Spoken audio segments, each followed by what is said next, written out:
안녕하세요. 예, 벌써 5번째입니다.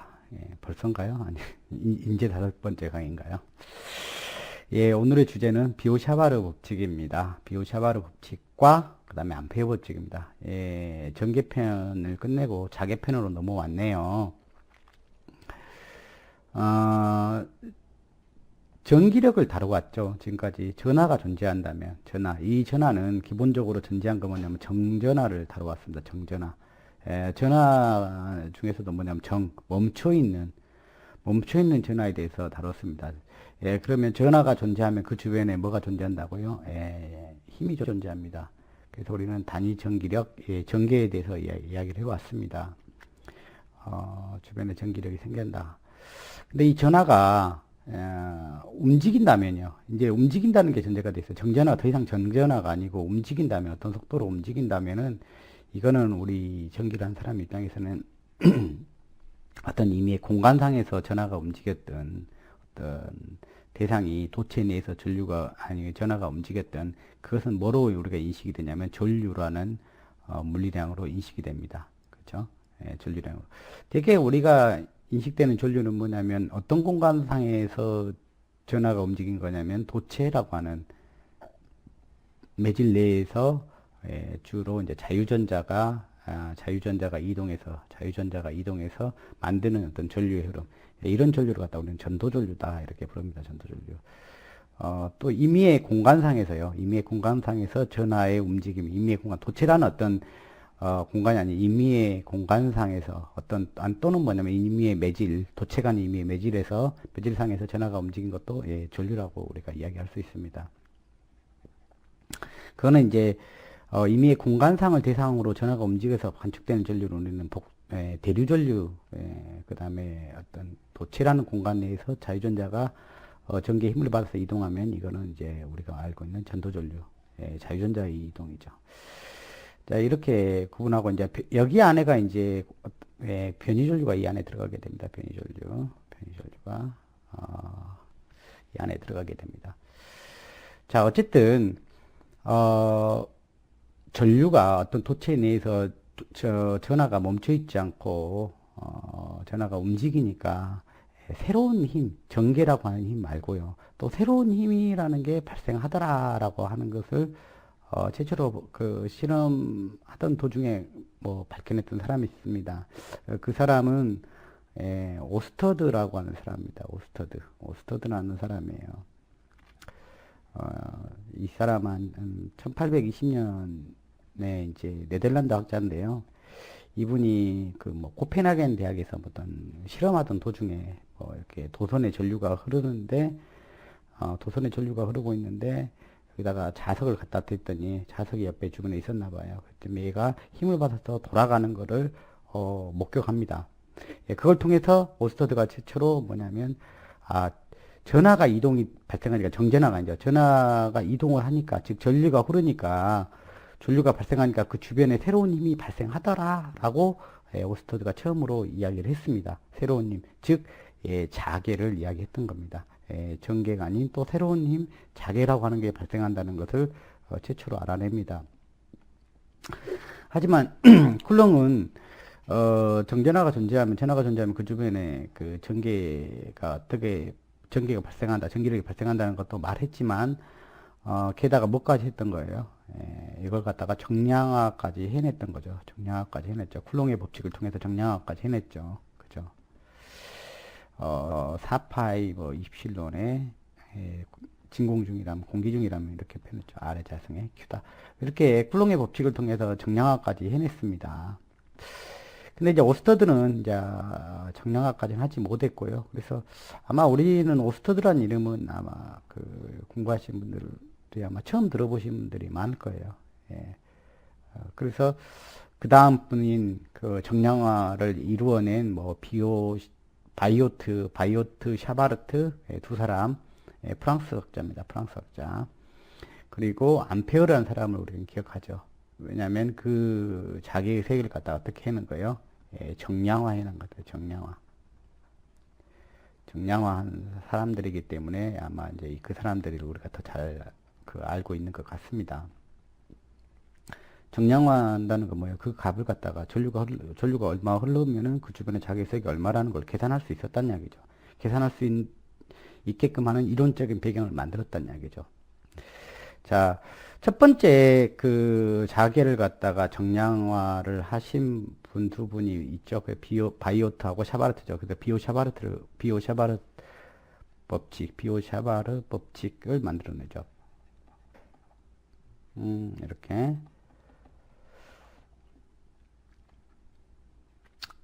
이게 뭐, 사람 이름이라 쓰기도 어렵네요.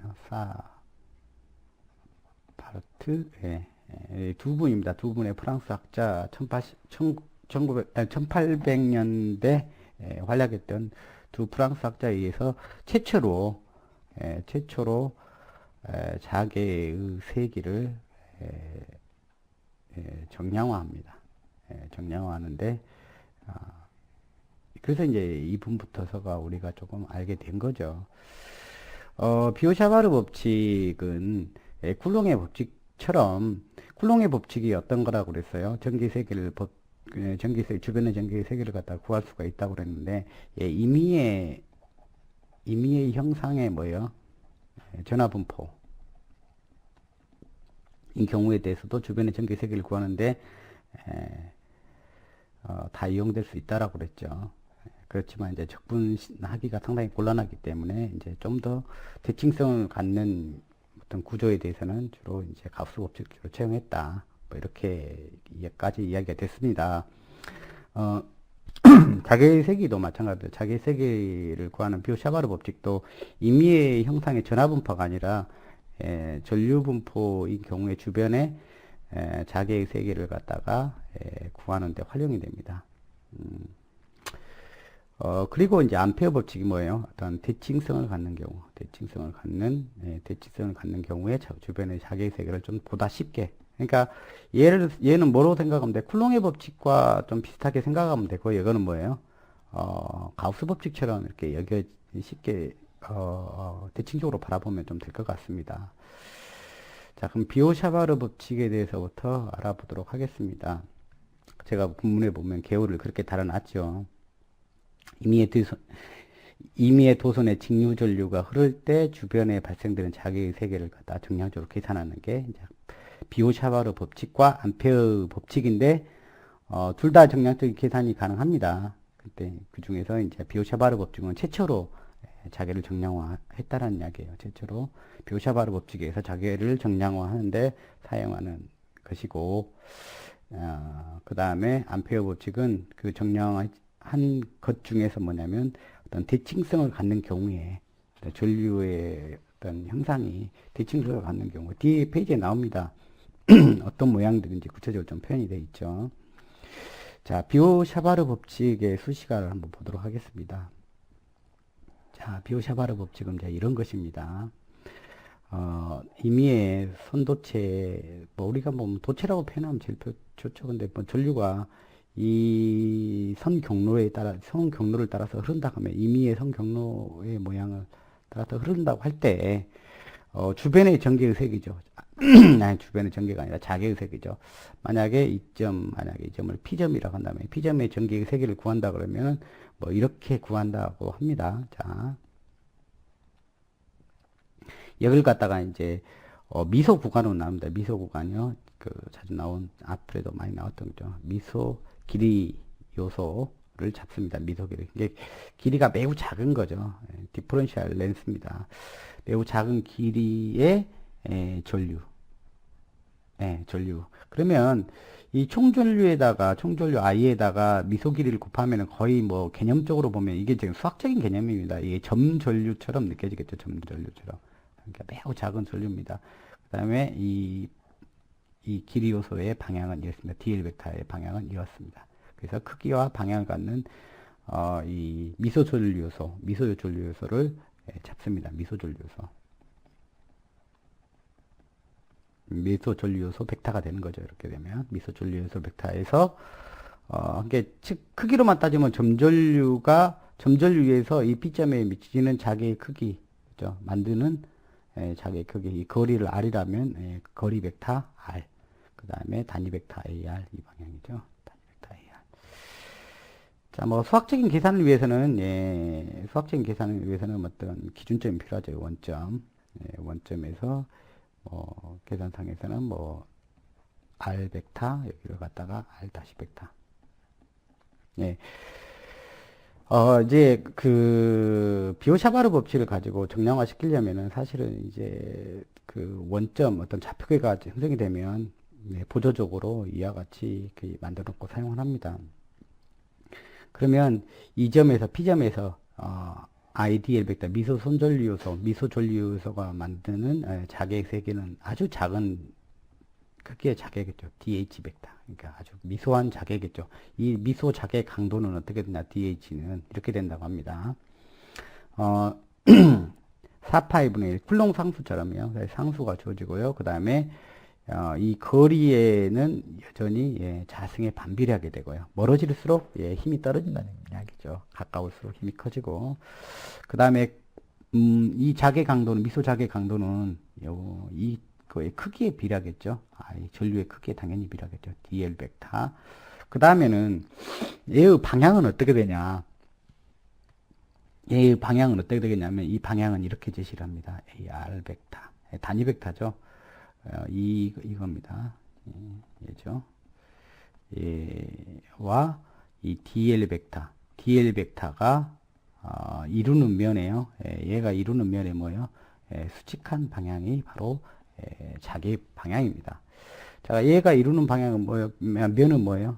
그렇죠? 이 벡터하고 이 벡터가 이루는 면은 뭐예요? 이 면이죠. 여러분들이 지금 모니터를 바라보는 모니터 면이 되겠습니다. 이 면이 이루는 DL 벡터하고 AR, R 벡터가 이루는 단위 벡터죠. 이게 이루는 면과 수직한 벡터다. 그럼 수직하다고 하면은, 이 면에 수직하다 그러면 여러분들이 바라봤을 때, 이 모니터를 쳐다봤을 때 모니터 쪽으로 들어가는 것도 수직한 거고요. 여러분이 쳐다보는 쪽으로 튀어나오는 것도 수직한 것입니다. 둘 중에서, 어떤 방향이냐면, 지금 현재의 방향은 어떤 방향이냐면, DL 벡터에서 어디 방향으로요? AR 방향으로 이렇게 회전하는 방향이 되겠습니다. 그러면은 오른손을 갖다가 쫙 펴서 이 부분에다 맞춰서 이쪽으로 회전시키면 엄지손가락이 가리킨 방향은 모니터 쪽으로 안으로 들어가는 방향이 될 것입니다. 들어가는 방향이 될 것입니다. 그런 방향이 됩니다. 이게 결국은 뭐가 되죠? 전류가 이렇게 흐르는 방향, 전류가 흐르는 방향에다가 엄지손가락을 갖다 대고 그 다음에 손이 감기는 방향이 바로 자기 방향이 되는 거죠. 즉, 그래서 즉 여기서는 암페어 오르나사 법칙이라고 했지만 벌써 비오샤바르 법칙에서도 정확하게 오르나사 법칙에 해당하는 방향을 명확하게 지칭해주고 있는 것입니다. 자, 이겁니다. 그러면은 비오샤바르 법칙에 의해 가지고 여러분들이 이제 자객 세계를 구한다면은 이 미소 자객을 구하는 게 목적이 아니죠. 총 자객을 구하는 거죠. 이 선전류, 이 선전류, 이렇게 흐르는 선전류에 의해서, P점의 자객의 세기를 구하려면 뭐예요? 총 적분을 해야 되겠죠. 이 전 구간에 대해서 총 적분을 해서, 각각 위치에 대해서의 힘을 갖다가, 미소 힘을 갖다 다 더하면 뭐냐면 총 힘이 되겠죠. 적분해서. 총 힘은, 자객 세기는, 총 적분해야 되죠. 총 길이에 대해서요. 여기 총 길이에 대해서 총 적분해서,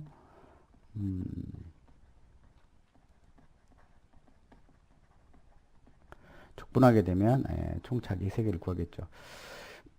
우리가 쿨롱의 법칙처럼 쿨롱의 법칙도 잘 사용하지 않는다겠죠. 그래서 제가 쿨롱의 법칙으로 구하는 예도 들지 않았습니다. 가우스 법칙에서는 많이 이야기를 했는데 마찬가지로 여러분들이 자기 세계를 갖다가 그 전문적으로 구해야 되는 사람들의 입장에서는 비오샤바르 법칙을 많이 사용합니다. 그렇지만 우리가 주로 이제 전선 주변에서 자기 세기, 그 다음에 대칭성을 갖는 구조죠.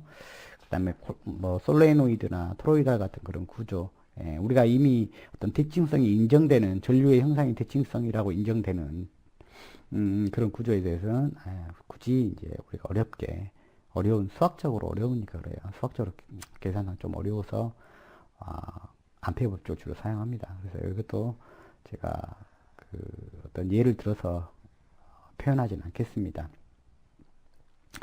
자, 예를 갖다가 조금 더 펼쳐서 써보면 있죠. DH 벡터는 이제 여기까지입니다. 이제 실제 구할 때는 이렇게 적분을 해야 된다는 이야기예요. 여기까지요. 여기까지. 미소 자기의 강도 값은 4파이의 1에 R의 자승에다가 요걸 갖다 풀었으면 그건 벡터의 크로스적이죠. 크로스적 외적이죠. I의 DL에다가 크기만 쓰면 AR은 1이니까 DL에 사인 세타가 되겠죠. 사인 세타. 크로스적이 빠져나면 사인 세타가 되니까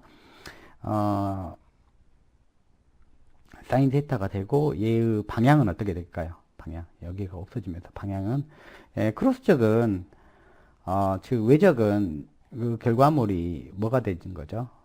벡터량이 됩니다. 벡터량이 되기 때문에 여전히 방향성을 가지게 되죠. 그죠? 이 결과물이 만약에 이제 그 내적이라고 하면은 방향성이 이제 사라지죠. 스칼라로 이제 빠져나옵니다. 하지만 이제 방향이 남는데 그 방향이 어떤 방향이라고 했죠?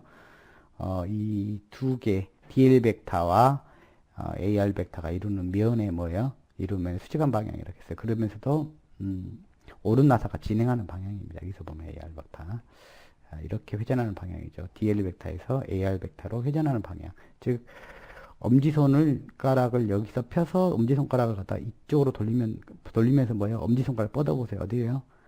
그 방향입니다. 그 방향은 우리가 원통좌표에서는 무슨 방향이라고 표현합니까? 회전하는 방향이죠. 무슨 방향이요? 파이 방향이죠. 파이 방향. 원통좌표에는 로, 파이, Z 세 가지가 있었죠. 그 중에서 얘는 반경 방향, 얘는 회전하는 방향이었죠. 회전하는 방향이고, 이게는 무슨 방향이에요? Z는 알겠죠? 그 중에서 자기는 어떤 성분만 존재하는 거예요? 이 방향 성분. 지금 이렇게 회전하는 성분이죠. 원통좌표에서 따지면 전류가 만약에 이렇게 흐른다 그러면 뭐예요? 전류가 이렇게 회전하는 방향. 이 회전하는 방향은 어떤 거예요? 회전하는 방향이 파이 방향이죠. 파이 방향이 되겠습니다. 자, 이렇게 이제 비우-샤바르 법칙은 이렇게 나타낼 수가 있고요. 비우-샤바르 법칙은 많이 사용합니다. 실제로. 자, 그 다음에 암페어 법칙을 좀 보도록 하겠습니다. 암페어 법칙. 자, 암페어 법칙을 좀 보는데, 암페어 법칙은, 우리가 좀, 이제 정량적으로 구할 때 우리도 실제 이제 사용할 수 있다라는 데다가, 좀 더 관심을 둡니다. 그러면, 가우스 법칙처럼 우리가, 조금 암페어 법칙을 이용해가지고 좀, 정량적인 계산도 가능한 좀 해봤으면 좋긴 하겠어요. 뭐, 얘가 뒤에 좀 나오긴 하는데, 예. 자, 암페어 법칙은 어떻게 됐습니까? 직류 전류에 의한 직류 전류에 의해서 주변에 발생되는 자기의 크기를 정량하기 위한 것으로, 이거는 암페어 법칙이나 비오-샤바르 법칙은 같은 거죠. 자, 전류나 자기의 분포가요, 분포가 대칭성을 갖는 경우에요. 암페어 법칙을 이용해서 조금 더 손쉽게 구할 수 있다, 이야기입니다. 그러니까, 얘도 물론 이제 적분을 합니다. 적분을 하지만 조금 더 우리가 뭐 가우스 법칙에서 적분하긴 했지만 그 가우스 법칙의 적분이 너무 어려워갖고 못 해먹겠다 그런 이야기는 그런 이야기 할 정도는 아니었잖아요. 그 정도 수준의 적분만 하면 되니까 좀 우리가 편안하게 좀 구할 수 있습니다. 주로 이제 암페어 법칙을 이용해서 구한 어떤 전류나 자기의 형상은 여기 있습니다. 그냥 일반 우리의 도체요. 직선 도체가 되겠죠. 직선 도체도 이렇게 막 이렇게 꼬여 있으면 안 돼요. 이렇게 휘어 있으면 이게 가우스 법칙으로, 비오-샤바르 법칙으로 구해야 되고요. 자, 이렇게 직선 도체인 경우, 그 다음에 뭐예요? 이건 솔레노이드라고 그러죠. 솔레노이드 형상. 전류가 이렇게 막 돌아가고 있고, 그 다음 자기 입장이 이렇게 나오는 거죠. 자, 그 다음에 뭐예요? 이렇게, 토로이달이죠. 토로이달. 토로이달 형태. 뭐 이런 경우에, 주로는 이제 우리는 이제 이런 경우에 좀 많이 쓰겠죠. 자, 이 경우도 만만찮게 많이 쓰고요. CT, 이런 건수는 갖게 있죠. 자, 그런 경우에는 암페어 법칙으로 좀 쉽게 자기의 세계를 갖다가 구할 수 있다. 뭐, 그렇게 이야기합니다. 자, 그러면, 자, 암페어 법칙에 대한 정의를 한번 보도록 하겠습니다. 암페어 법칙의 정의를 한번 내려가 볼까요? 자, 암페어 법칙의 정의입니다. 자, 어떻게 됐나요? 임의의 경로 L상에서 자개 H를 갖다가 일주 선적분한 것은 말이에요. 임의의 폐경로입니다. 이게 폐경로. 임의의 폐경로를 갖다가 두고요. 임의의 폐경로요. 폐경로를 두고 뭐 자개가 뭐 어떤 자개값을 가질지 아직 모르는 거예요. 이제 얘를 구하기 위해서 이제 이 관계식을 구하는 거예요. 가우스 법칙도 관계식을 통해 가지고 결국 전개 세기를 구했잖아요. 전혀 관계가 없을 것처럼 보여지는 어떤 관계식을 세웠지만 결국 그걸 통해서 전류 세기를 구했습니다. 마찬가지로 이것 또한 그렇습니다. 내가 이제 이 관계식을 세울 때는 뭐 얘를 갖다 먼저 안다고 생각하고, 물론 모르죠. 모르는데, 이 임의의 자개가 이 주변에 막 혼란스럽게 있을 것입니다. 그러면은 어떤 이 자개에 대해서, 한 주기 동안, 이 폐경로에 대해서 선적분을 해버리면은 뭐랑 같다라고 하냐면 그 폐경로로 이루어진 면, 선은 뭐를 갖다가 폐경로가 만들어진다면 그 안에 뭘 품을 수가 있죠? 면을 만들어낼 수가 있죠. 면적을 만들어내죠. 그러면은 이 폐경로로 만들어진 구성된 이 면을 통과하는 뭐랑 같다라고 이야기한 거예요? 총전류랑 같다. 폐경로 L을 관통하는 총전류와 같다. 이제 대상은 뭐냐면 이제 면이 되는 겁니다. 면을 통과하는 전류와 같다. 그렇게 돼요. 자, 그래서 이제 이걸 갖다가 이제 방향은 이렇게 되는데, 전류와 자개의 방향은 오른나사의 진행 방향을 갖다, 오른나사의 진행 방향은 오른손가락을 폈을 때 이 방향과 관계진 방향이죠. 이 두 개의 관계죠. 만약에 이게 전류라면 이게 자기장의 방향이고요. 자개의 방향이고, 만약에 이게 자개라면 이게 전류는 이렇게 거꾸로입니다. 상대적으로 계속 왔다 갔다 할 수가 있죠. 이 경우는 지금 전류가 이렇게 흐르는 경우에 자기장 방향이 이런 방향이다. 오른나사의 진행 방향이다. 두 개의 관계는 그렇다는 얘기예요. 여기가 만약에 자기장이 만약에 이 방향이면 이 방향은 전류 방향이 이렇게 되는 거고. 그렇죠? 솔레노이드가 그렇잖아요. 그죠? 위에 있는 솔레노이드를 보면 그렇지 않은가요? 위에 있는 솔레노이드를 한번 보세요. 전류가 돌아가고 있죠. 전류가 돌아가고 있죠. 자기장이 어떻게 가요? 엄지손가락이죠. 자기장이 엄지손가락이 되죠. 엄지손가락. 잠기장이 엄지손가락. 자, 그렇다는 얘기예요. 자, 그렇습니다. 이제 이걸 갖다가 수학적으로 이제 표현해 보면 이제 이렇게 된다는 얘기예요. 임의의 자개일 겁니다. 임의의 자개일 건데, 이걸 갖다가 이렇게 선적분 한다 그러면, 이 폐경로에서 선적분 한다 그 폐경로로 이루어진 면을 통과하는 총 전류랑 같다. 이렇게 표현했어요. 이걸 갖다가 수학적으로 표현하면 폐경로입니다. 폐경로. 여기도 여전히 뭐예요? 크로즈드 인테그럴이 필요합니다. 크로즈드 인테그럴. 폐경로 L이요. 폐경로 L에서 선적분한 거. 일부 빼먹고 적분하면 안 된다는 이야기죠. 뭐 어떤 열려있는 경로상에서 그 적분하게 되면 이 부분만큼이 차이가 나게 될 거라니까, 이 전류와 차이가 날 거기 때문에 반드시 폐경로를 갖다가 완벽하게 씌워야 됩니다.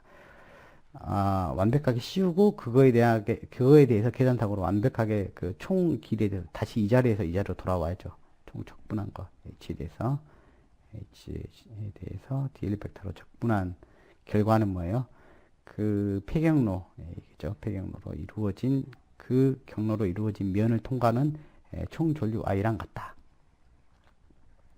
이 관계식을 세운 거 보면은 뭐랑 좀 유사성을 좀 가져요. 가우스 법칙 때도 좀 그런 표현을 썼죠. 그에는 이제 면하고 최적하고의 이제 좀 관계성을 가지긴 했죠. 자, 가우스 법칙 한번 생각해 보세요. 가우스 법칙 어떤 거였어요?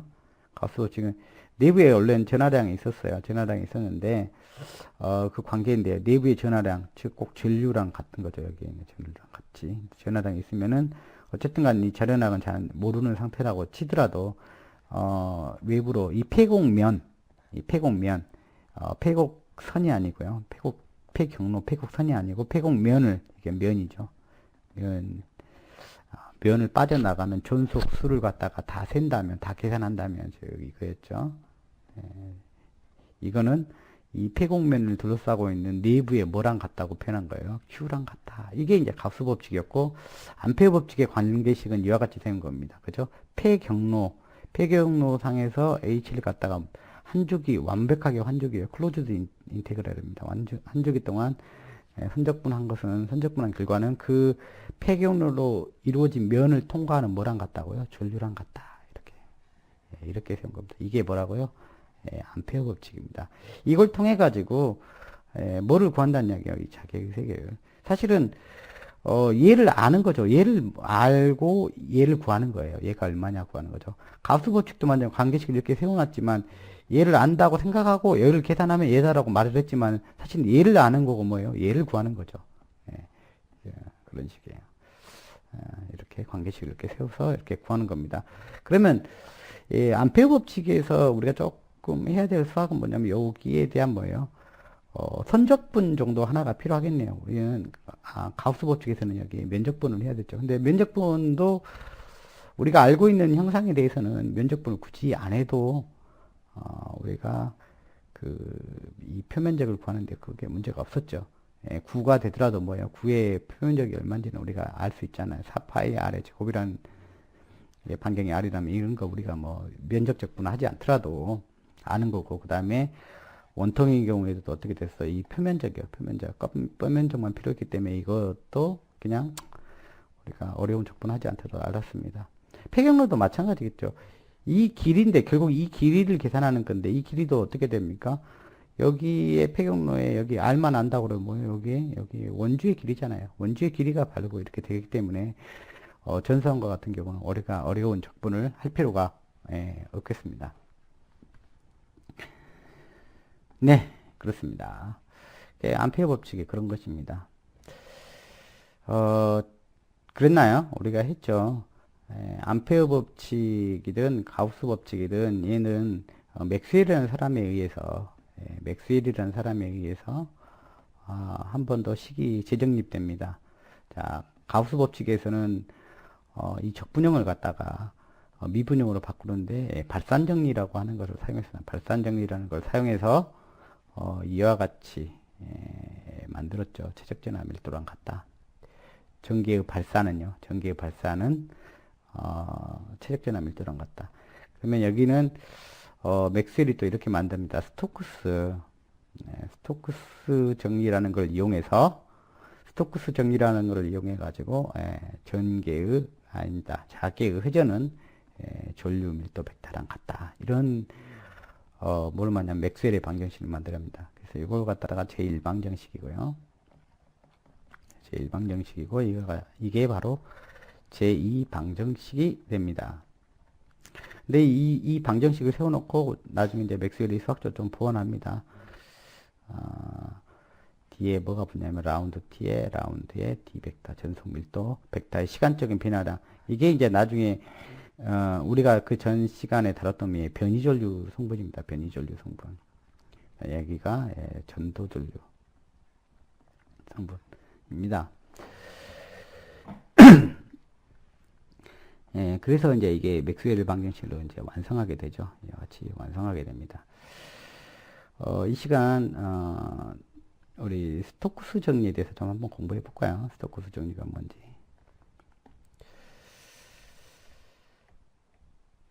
자, 스토크스 정리 한번 읽어볼게요. 이게 어려운 말이죠. 발산 정리도 그렇게 쉬운 말은 아니었죠, 그죠? 발산 정리도 쉬운 말은 아니었어요. 자, 스토크스 정리. 어떤 공간상에 분포한 임의의 벡터. 이것까지는 뭐냐, 발산 정리와 똑같죠. 발산 정리와 같죠. 임의 공간상에 분포한 임의의 벡터에 대해서 뭐 임의의 벡터가 A라는 벡터가 있다고 봅시다. 근데 이 A라는 벡터는 I don't know, you don't know요. 어떤 벡터인지 몰라요.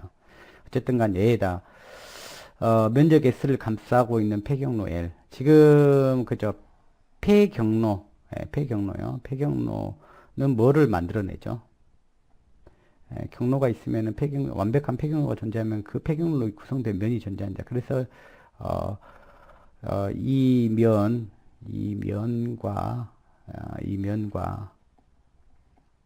누구하고 관계냐면 이 L과의 관계입니다.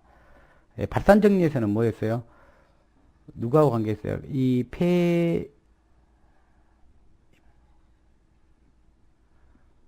경로가 아니고 뭡니까? 뭐라고 합니까? 이게 폐곡면이죠. 폐곡면은 뭘 싸고 있죠? 그 안에 폐곡면은 폐곡면이에요. 곡면 선이 아니고 면이면은 그 안에 뭐를 품죠? 그면은 뭐를 구성하죠? 그거는 최적을 구성하게 되죠. 최적. 그럼 여기는 폐곡 면 S하고 이 두 개의 관계가 있고 발산 정리에서는 이 관계였고요. 스토크스 정리에서는 폐경로하고 그걸로 구성된 면과의 관계입니다. 그래서 얘를 갖다가 이제 이 면을 갖다 잘게 쪼개가지고요. 이렇게 잘게 쪼개요. 이렇게 잘게 쪼개가지고 그 한 점에서의 뭐를 취해보냐면 그 벡터에다 회전을 취해본 거예요. 여기서는 뭘 취해본 거예요?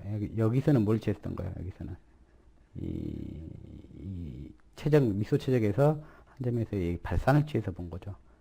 발산을 취해서 요놈을 갖다가 다 더해보니까 결국 그 제일 끝에 있는 양들만 이렇게 빠져나간 양들만 남게 되더라. 그래서 결국 그 최적적분한 것은 발산을 취해가지고 그 벡터에다 발산을 취해갖고 최적적분한 것과 폐곡면을 빠져나가는 양만 센 거랑 똑같다. 이렇게 한 게 발산 정리였고 얘는 뭐냐면 발산을 취한 게 아니라 한 점에서 뭐요 이렇게 미소 면적으로 나눠가지고 여기서 각각 뭘 취해본 거예요. 회전을 취해본 거예요. 그 벡터 한 점을 중심으로 회전을 취해본 거예요. 회전을 취해보니까 어떤 결과가 나온다는 얘기예요. 회전을 취해보니까 얘가 이렇게 회전하고 있고 얘도 이렇게 회전하니까 이쪽에 맞닿는 면에서 바라보면 뭐예요? 방향이 반대가 되잖아요. 이렇게 보세요. 이렇게 가고 있고 얘는 이렇게 가죠. 이렇게 이쪽 한 점을 통해서 이렇게 같이 회전하면 이쪽에도 마찬가지죠. 그래서 여기 부분도 뭐냐면 면에서 보면 이 경계에서 바라보면 얘가 이렇게 가고 얘는 이렇게 가잖아요. 그죠? 다 상쇄돼 버리고 마지막 이 경계점 근처에서 돌아간 녀석들 있잖아요. 얘들은 누가 상쇄할 것들이 없잖아요. 얘들은 누가 상쇄할 것들이 없잖아요. 그래서 결국 뭐만 되냐면 이 선에서 한 바퀴 뺑 돌아가는 성분밖에 안 남아요. 선. 이게 안에는 결국 아무것도 존재하지 않고 여기서 마찬가지죠. 발산을 취해봐서 적분해 봤더니 뭐냐면 안에 것들은 다 사라지고 결국 제일 마지막 주자가 빠져나간 양만 뭐냐면 이 선에 빠져나간 양과 똑같다 해가지고 발산 정리를 만들었듯이 얘도 마찬가지로 이렇게 만든 겁니다. 그래서 이제 이걸 갖다가 그 수학으로 푼다면 이런 것입니다. 어떤 A 벡터를 갖다가요. 어떤 A 벡터를 갖다가 회전을 취해서요. 지금 회전을 취했다는 표현은 자, 수학적으로 이런 겁니다. 이렇게 컬을 만들고 여기서 발산시켰다는 건 뭐예요? 발산을 취했다는 이야기는 어떤 A 벡터에다가 뭐예요? 다이버전스를 취한 겁니다. 여기는 이제 회전을 취한 거죠. 여기서는 회전을 취했어요. 이걸 갖다가 이제 요거 하나는 요렇게 쓸 수 있죠. 자, 요걸 갖다가 전체의 면에 대해서 다 합치려면 뭐예요? 면적 적분을 하면 되죠. 면적 적분이요. 자, 면적 적분 하게 되면 면적 적분을 하게 되면 뭐랑 똑같다고요? 이 폐경로상 여기요. 폐경로상에서 그 A란 벡터를 갖다가 선적분한 결과랑 같다 이런 얘기요. 폐경로상에서요. 폐경로상에서 얘를 갖다가 선적분한 결과랑 얘랑 같다. A라는 벡터를 선적분한 결과랑 같다. 이게 바로 뭐라는 얘기예요? 스토크스정입니다. 스토크스죠.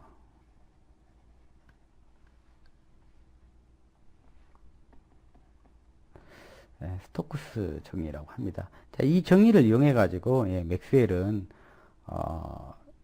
이 암페 법칙을 미분용으로 바꿔냅니다. 그래서 자기의 이름을 붙여서 맥스웰의 제2방정식이다 이렇게 이름을 붙입니다. 자, 아까 제가 그림을 그래서 설명했던 것이 이거고요. 자, 스토크스 정리에 대한 본체는 이겁니다. 어떤 임의의 벡터가 회전을 취해가지고 총 이 면에 대해서 면적 적분한 것은 뭐랑 같다고요? 그 선에서 그 임의 벡터를 갖다 선적분한 결과랑 결국 같아져 버린다. 선적분한 결과랑 같아져 버린다. 이게 수학적인 법칙인 스토크스 정의입니다. 그러면 이걸 갖다가 가우스 법칙에다가 한번 그대로 한번 적용을 해보면 이와 같은 결과를 얻을 수가 있겠죠. 자, 스토크스 정의를 다시 한번 써봅니다. 자, 스토크스 정의. 어떤 A라는 벡터를 갖다가 회전을 취한다. 자, 이 벡터의 어떤 물리적인 성향을 알려면 회전하는 벡터인지 아니면은 발산하는 벡터인지를 갖다가 알려면은 우리가 두 가지 연산을 해본다고 그랬죠. 해서 확인한다고 그랬죠. A라는 벡터를 갖다가 발산도 취해보고요. 얘를 갖다가 뭐냐면 회전도 취해봅니다. 회전을 취한다는 것은 한 점을 중심으로 이렇게 만들어 본다는 이야기고, 요걸 취해 본다는 이야기고, 발산한다는 건 한 점 중심으로 이런 걸 취해 본다는 이야기예요. 근데 이게 한 점에선 여기서는 최적이 되고, 아주 미소한 최적이 되고요. 여기 미소 면적이 되겠죠. 여기는 아주 미소한 면적이 되겠죠. 자, 여기서 다 합쳐보면요. 폐곡면으로 이루어진 그 면에서요. 폐곡면으로 이루어진 면에서 모든 값을 갖다가 다,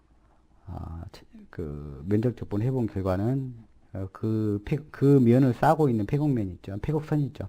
폐경로에서 그 그놈을 선적분한 결과랑 같다. 이게 뭐라고요? 스토크스 정의다. 이렇게 했잖아요. 스토크스 정의다. 이렇게 표현했습니다. 그러면 암페어 법칙 써봅니다. 암페어 법칙이 이렇게 되어 있는 거죠. 어떤 폐경로에서 H에 대해서 선적분한 결과는 그 폐경로로 이루어진 일로 폐경로요. 폐경로로 이루어진 이 면을 통과하는 뭐랑 같다고? 면을 통과하는 뭐랑 같다고? 전류랑 같다. 이렇게 바로 이게 가우스 법칙이었잖아요. 이걸 갖다 스토크스 정리를 이용해서 이 식을 좀 변환을 해봅니다. 지금 이 형태를 써놓은 거잖아요. 이 형태를 써놓은 거잖아요. 그러면은 지금 이 부분 한번 써보자는 이야기예요. H에다가 발산이 아니라 회전을 취해서요. 작게다가 회전을 취한 다음에 이 면으로 구성되어 이 면에서의 면적분 하는 거죠. 면적분 한 거죠. 이것이 여름이랑 같다. 이게 이제 단순히 스토크스 정리만 써놓은 것입니다. 근데 어디에 오른쪽에 전류가 있죠. 전류는 어떻게 표현할 수 있어요? 전류 밀도 벡터로 표현한다면, 전류 밀도는 뭐냐면 단위 면적당 흐르는 전류죠. 그러니까 거기다가 전류가 되려면은 전류 밀도 벡터에다가 뭐냐면 면적 적분을 하면 되죠. 면적이 곱해지면 즉 면적 적분 한다는 게 면적이 곱해지면 바로 이렇게 전류가 되는 거죠. 자, 그러면 이런 형태로 써놓고 보면 지금 어떻게 돼요? 이 부분하고 이 부분이 같아지게 되죠. 그래서 이게 같아지게 되죠. 그러면 어떻게 돼요? 이게 같은 식이잖아요. 이게 같은 식이니까 자, 이 부분 형태가 같잖아요. 형태 같으니까 여기 J H 벡터의 회전은 뭐랑 같다고요? J 벡터다. 이렇게요. 전류 밀도 벡터다. 이렇게 표현한 겁니다. 이때 이 전류는 전도 전류만 고려한 것입니다. 전도 전류만 고려한 것입니다. 그리고 이거는 정자계에서요. 정자계에서 즉 직류 전류가 흐르고 있는 경우에 상황에서 이 식은 항상 옳습니다. 하지만 이제 시변 전자기에 넘어가면서부터 이 수식이 조금 문제가 생기게 됩니다. 시변 전자기의 파트에 넘어오면서부터는 이 부분이요. H 벡터가 J라고 하는 부분. 이거는 전도 전류만 고려한 겁니다. 전도 전류로 크게 전류는 두 가지로 크게 구분합니다. 전도 전류하고요. 전도 전류하고 그 다음에 대류 전류. 대류 전류 여기 대류 전류 안에는 변이 전류가 이 안에 들어간다 생각하시면 돼요. 얘는 자유전자의 이동을 전제로 한 거고요. 자유전자의 이동을 전제로 한 거고, 기본적으로 얘가 이동하는 공간은 얘가 다루는 공간은 뭐냐면 도체라는 공간입니다. 도체라는 공간에서 전개를 가했을 때 자유전자가 이동에 의해서 만들어낸 전류. 이게 제일 처음 이제 전류를 인식하는 게 바로 이 전류였습니다. 이 대류 전류는 어떤 임의의 공간상에서 Q가 있을 때 Q가 어떤 이동했을 때 나타나는 모든 흐름들을 다 표현한 거죠. 전도 전류라고 말하는 것은 그 대상 자체가 도체로 국한한 거고요. 도체에서 자유전자가 외부에서 전개를 가하게 되면, 즉 전압을 인가하게 되면 이게 플러스, 이게 마이너스 이렇게 전개를 인가하게 되면 뭐예요? 힘을 받아서 움직이게 되죠. 그러면 이게 바로 우리가 알고 있는 전류. 제일 처음 전류라고 인식된 게 바로 이겁니다. 근데 이 대류 전류는 그렇지 말고 임의의 공간상에서의 어떤 전하의 움직임을 갖다가 일반적으로 이야기해 주는 겁니다. 그 변시전류도 이 안에 부류에 속하게 된다고 보시면 되겠습니다. 그래서 이제 10연 전작에 오다 보니까 이거는 이 식에 좀 오류가 발생하게 됩니다. 그래서 뒤에다가 식을 갖다가 좀 더 완비를 시킵니다. 이렇게요. 예, 보완하게 된다. 그 오류를 잡고 맥스웰은 먼저 이 식을 만들 때 수학적인 오류로부터서 이걸 갖다 검증합니다. 수학적인 오류를 통해서 검증하게 됩니다. 뭐 간단하게 보면 이렇습니다. 여러분들 뭐 전혀 이해할 필요 없습니다. 그래서 나중에 알게 되기를 이제 이 부분을 갖다가 이제 이 부분이 변이전류다. 변이전류 밀도다. 그래서 이걸 간단하게 쓴다면 디스플레이먼트라는 약자를 써서 변이전류 밀도다 해서 이제 10연 전작에서도 완전히 통하는 맥스웰 방정식, 제2방정식을 완성하게 됩니다. 이런 짓을 해본 거죠. 이제 그 전에 이제 우리가 좀 선행해서 알아야 될 건 뭐냐면 전류의 연속 방정식입니다. 전류의 연속 방정식이 이렇게 돼 있어요. 전류 밀도의 발산은 라운드 t의 라운드의 로 v. 예, 이게 최적전화 밀도입니다. 최적전화 밀도의 최적전화 밀도가 시간적으로 그 줄어드는 비율하고 같다 이렇게 한 거죠. 원래 가장 일반적인 것은 이 전류 밀도요. 전류 밀도의 발산은 가장 일반적이게는 대개는 다 0입니다. 0입니다. 근데 10연 전작에서는 어떤 특징적인 경우에 이게 0이 아닌 경우가 있더란 얘기예요. 예, 그런 경우에 대해서 이게 맞지 않는 거예요. 그래서 지금 사실은 이게 더 사실은 그 핵심적인 내용이 됩니다. 이런 경우가 가장 일반적인 건데 이렇지 않은 경우가 있더라. 이게 변전류를 만드는 상황도 이와 같은 상황이거든요. 수학적으로. 근데 이건 뭐 굉장히 수학적인 거기 때문에 우리가 그것까지 좀 이해하는 것은 좀 별로 지금으로서는 별로 좋지 않은 것 같아요. 뭐 거기다가 그걸 이해하는데 머리를 쓰는 게 너무 좋지는 않을 것 같아요. 그래서 그냥 그렇다라는 것만 좀 이렇게 이해를 하시면 되겠습니다. 원래는 이제 이게 없었죠. 이 식이 없었죠. 이 식이 없었어요. 여기 뒤에 텀이 없었어요. 이 뒤에 텀이 없었는데 여기다가 한번 양변에다가 발산을 한번 취해 본 거예요. 수학적으로요. 여기다 발산 한번 취해 본 거예요. 어떻게 취했냐면 발산 취한 다음에 이렇게 하면 이게 발산이라고 그랬잖아요. 이거를 갖다가 한번 취해 본 거예요. 양변에다가 이렇게요. 발산을 취했죠. 그럼 여기가 얼마가 나옵니까?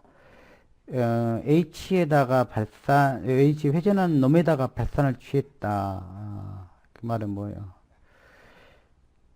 이 결과는 항상 0입니다. 0. 회전한 녀석에다가 발산을 취했다 그러면 항상 0이죠. 왜냐면은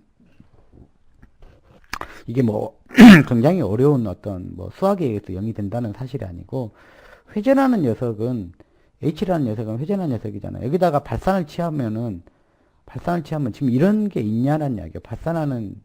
그쵸? 회전한 게다가 발산을 갖다가 취하게 되면 발산한 양은 0이란 이야기죠. 0.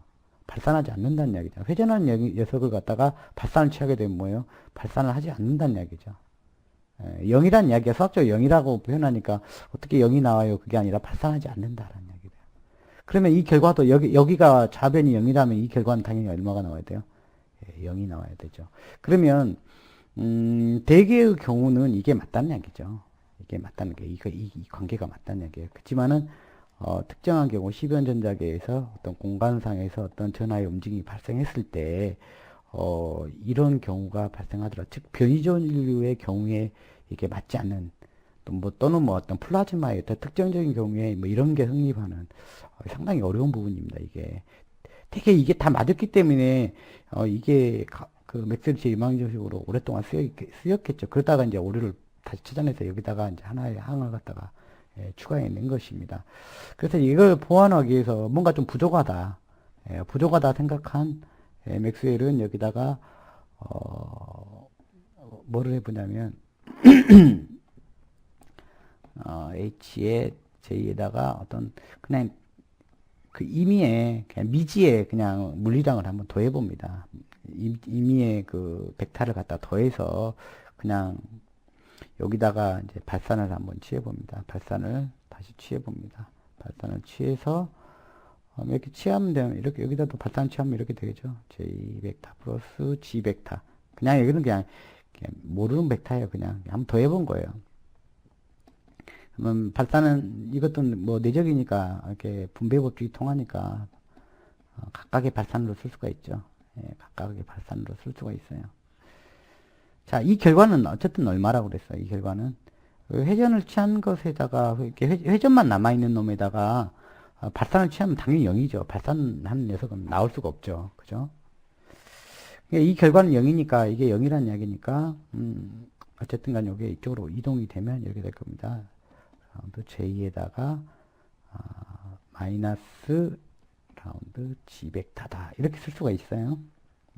지금 제가 설명하는 거고 이해 안 하셔도 됩니다. 뭐 여러분들한테 뭐 극히 뭐 도움되는 내용도 아닙니다. 뭐 어렵기만 하고 여러분들한테 특히 도움되는 내용은 아니니까 그냥 참조만 하세요. 이게 아까 가장 일반적으로는 어떻게도 쓸 수 있다고 했죠. 이게 항상 0이 되는 게 아니라고 그랬으니까 가장 일반적인 수식으로 쓴다고 하면 이렇게 써야 돼요. 마이너스 요 부분을 쓴다면요. 요 부분을 쓴다면 마이너스 라운드 t에 로 v 벡터다. 로 v 최적진화 밀도다. 이렇게 쓸 수 있다겠죠. 그러니까 빼기니까 없어지고 그 다음에 로 v는 어떻게 쓸 수가 있어요? 최적진화 밀도잖아. 얘는 그 뭐예요? 가우스 법칙이죠. 가우스 법칙. 아니, 맥스웰의 제1방정식 가우스 법칙을 갖다 미분형으로 만든 거죠. 이와 같이 쓸 수가 있죠. 자, 그러면 라운드 t에 라운드에 좀 뭐가 돼요? 다이버전스 D 이렇게 되죠. 다이버전스 D 이렇게 됩니다. 자, 그러면 어떻게 돼요? 요놈 폼하고 요놈하고 같죠? 그죠? 그러면 G 벡터라고 하는 걸 뭐라고 쓸 수 있어요? G 벡터는 라운드 T에 D 벡터다. 이렇게 씁니다. 자, 이걸 갖다가 이제 나중에 이제 이름을 좀 명명하죠. 변이 전류 밀도다. 이렇게 씁니다. 그래서 이 항을 갖다가 여기다가 추가적으로 집어넣죠. 라운드 T에 라운드 D 벡터다. 이렇게 집어넣습니다. 자, 그렇습니다. 그렇게 해서 이제 맥스웰 제2방정식이 정자계 뿐만 아니라 시변자계에서도 항상 성립하는 맥스웰 제2방정식을 만들어낸 것입니다. 그렇습니다. 뭐 하나 정도 더 설명하고 싶은 게 있는데 변이전류 밀도요. 변이전류 밀도 J 벡터, JD 벡터. 도체가 아닌 도체에서 전기 힘을 받아 자유전자가 이동해서 만드는 그 전도전류가 아닌 이미 공간상에서 전하의 어떤 움직임에 의해서 총괄되는 전도전류, 아니 대류전류의 일부로서 파악되는 변이전류의 소식은 이와 같습니다. 자, 우리는 이런 데서 관심을 가질 수가 있어요. 변이전류라고 하는 것은 언제 흐르냐라고 하는 것입니다. 그 결과물, 수학적인 결과물입니다. 미분 안에는 어떤 물리적인 성향을 갖다가 조금 품고 있으니까 그거를 갖다가 우리가 조금 활용하면 좀 좋을 것 같습니다. 전개의 시간적인 변화가 발생하면 뭐가 흐를 수 있다는 이야기예요? 변이전류가 흐를 수가 있다. 좀 다르죠? 자, 전송 밀도의 시간적인 변화인데 사실 전송 밀도랑 얘랑은 이런 관계이기 때문에 뭐라고 표현할 수 있어요?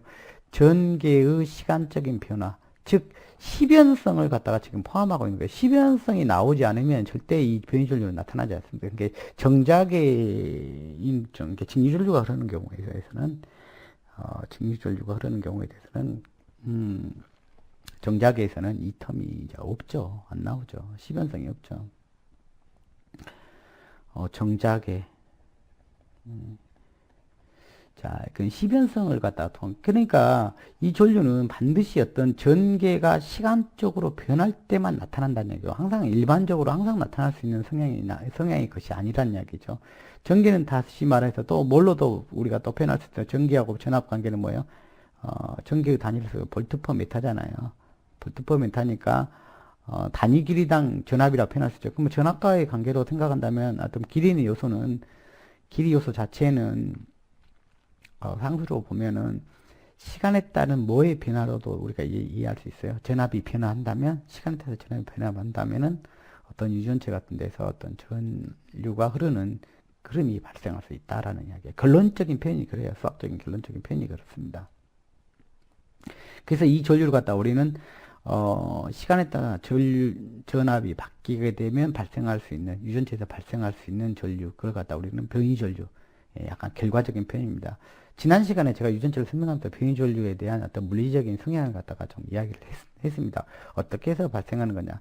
근데 그 원인을 만드는 게 뭐냐면, 소스가 정전계여서는 안 되고요. 정전계. 정자계에서는 안 되고 뭐요.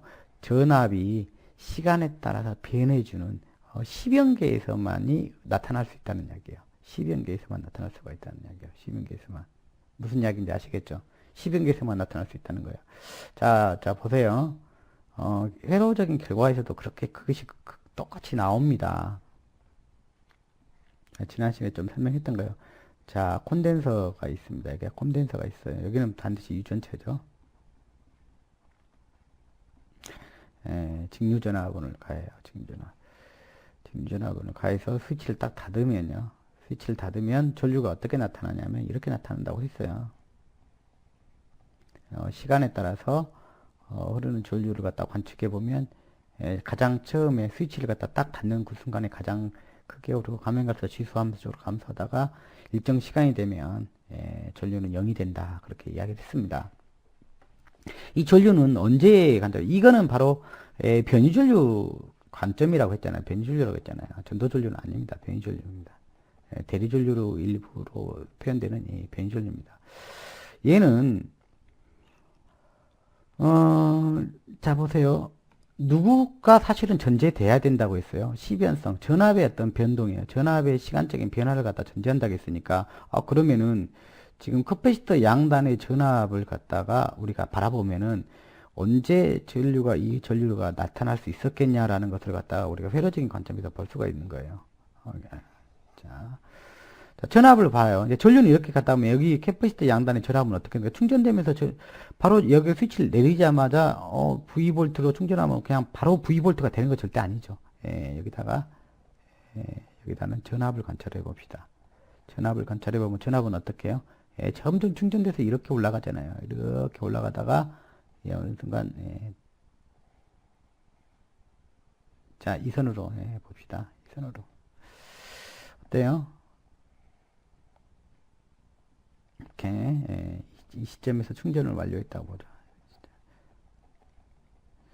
자, 언제만 전류가 흐른다는 거예요. 이건 명확한 겁니다. 언제만 전류가 흐른다는 거예요. 전압이 변하고 있는 이 순간에만 전류가 흐른다는 얘기예요. 그것도 어떻게 해요? 전압에 대한 변화의 율대로요. 여기 결국에 이 텀이 D라는 텀이 결국 전압의 텀으로 바뀌어질 거잖아요. 그죠? 물론 이 상수들 여러 가지 이빨이 바뀌고 나중에 이제 아시겠지만 이거를 갖다가 콘덴서에 흐르는 전류는 어떻게 해도 IC는 뭐 C의 D분의 DV라고 이렇게 이 식이 좀 바뀌면 이렇게 바뀝니다. 결국 시간에 따른 전압의 변화하는 구간에서만 이게 0이 아니고 뭐냐면 어떤 전류값이 흐른다. 이게 이겁니다. 변이전류가 이렇게 흐르는 겁니다. 이걸 갖다가 우리는 다 충전전류라고 부른다겠죠. 결국 이 변이전류는 언제 결론적으로 어느 경우에 흐르는 거예요? 그렇죠. 이 전압이 시간적으로 변하고 있는 구간 내에서만 발생한다. 이렇게 되는 거예요. 시간이 변화가 전제되어 있는 구간에서만 흐른다. 그 다음부터 뭐 전류가 흐르지 않죠.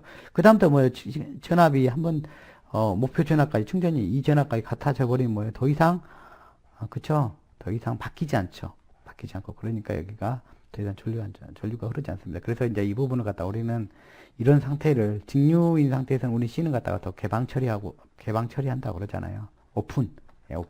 열려 있다. 전류가 흐르지 않는 상태, 오픈 즉 개방되어 있는 상태 아니겠습니까? 이런 상태입니다. 네, 그렇습니다. 자, 오늘 강의는 이렇게 해서 오늘 강의 주제 비오샤르 법칙하고요. 암페 법칙이었습니다. 감사합니다.